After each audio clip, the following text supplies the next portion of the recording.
มีลูกค้าหลายคนเนาะถามว่าเป็นอย่างต้องเลือกลำโพงคิ้วและลำโพงเซิงโย่เนาะมันมีข้อดีข้อเสียจังไรเนาะตามประสบการณ์ของข้าพเจ้าเนาะที่ได้ร่วมเนาะกับหมู่คนจีนเนาะที่ว่าเฮ็ดการตลาดเนาะแล้วก็ศึกษาพัฒนาลำโพงคิ้วเซิงโย่เนาะซึ่งเริ่มมาแต่ปี2017-18พุ่นซึ่งค่อยๆเอาคำตำหนิติชมจากลูกค้าเนาะเก็บเกี่ยวประสบการณ์เนาะแล้วก็ส่งกลับให้กับโรงงานเนาะปรับปรุงเนาะจนกลายมาเป็นลำโพงที่ได้เป็นที่ยอมรับเนาะ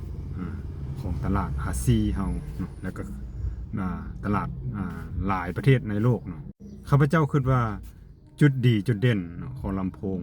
คิ้วลำโพงเซิงโย่นี่มัน1แมนเพื่อเราได้ปรับเนาะปรับให้เสียงสะท้อนกลับนะเนาะบ่ให้เป็นเสียงต่ำที่สุดเนาะเฮ็ดให้คลื่นมันบ่แสบหูเนาะฟังแล้วรู้สึกว่ามันสบายเนาะสบายหูม่วนจังซี่เนาะบ่ให้มันเสียงสะท้อนใส่หูเฮาหนักเกินไปเนาะซึ่งจะเป็นให้สภาพแวดล้อมของการฟังเนาะมันจะกระทบกระเทือนถึงความรู้สึกของคนเฮาเนาะตัวที่2แม่นพอเฮาได้สร้างสินค้าเนาะที่มีคุณภาพเนาะแล้วก็ถูกกับตลาดของเราเนาะมีความทนทานเนาะต่อสภาพแวดล้อมต่อสภาพอากาศต่อระดับความซุ่มเนาะเก็บเกี่ยวเรื่องตัวใดมักเพเนาะเป็นเมนบอร์ดว่าเป็นชิปตัวใดมักเพพวกเขาก็สามารถปรับปรุงเอาตัวที่มันเกรดดีเนาะแล้วก็ได้มาตรฐานเข้ามาใส่เนาะ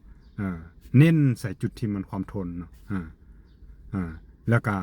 รับประกันให้ลูกค้าเนาะเป็น1 ปีขึ้นไปตัวที่3เนาะแม่นพวกเขาได้ตั้งราคาเนาะที่มันราคาถูกเนาะแล้วก็คุณภาพดีเนาะ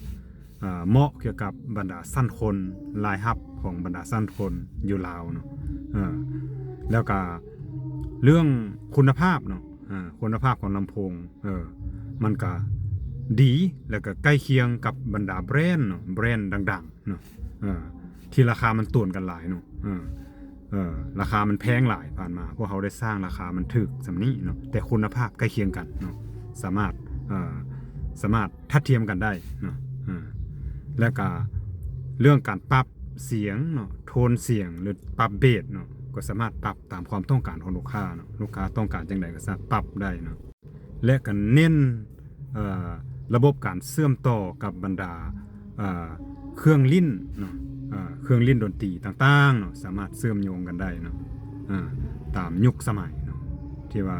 ตาม specification หรือว่าตามสเปคล่าสุดเนาะของบรรดาเครื่องเชื่อมต่างๆนะ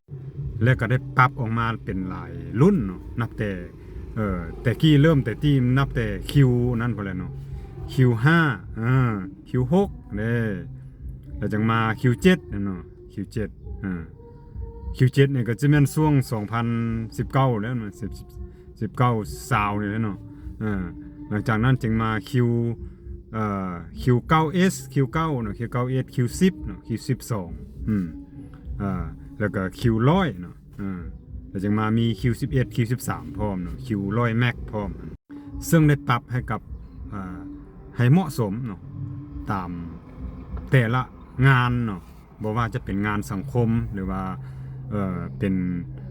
งานครัวเรือนเนาะหรือว่าการพบปะสังสรรค์ต่างๆเนาะนับแต่เป็น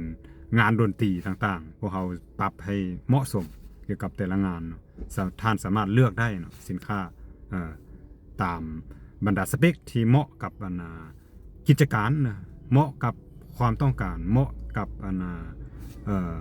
เป้าหมายของการนำไส้ของท่าน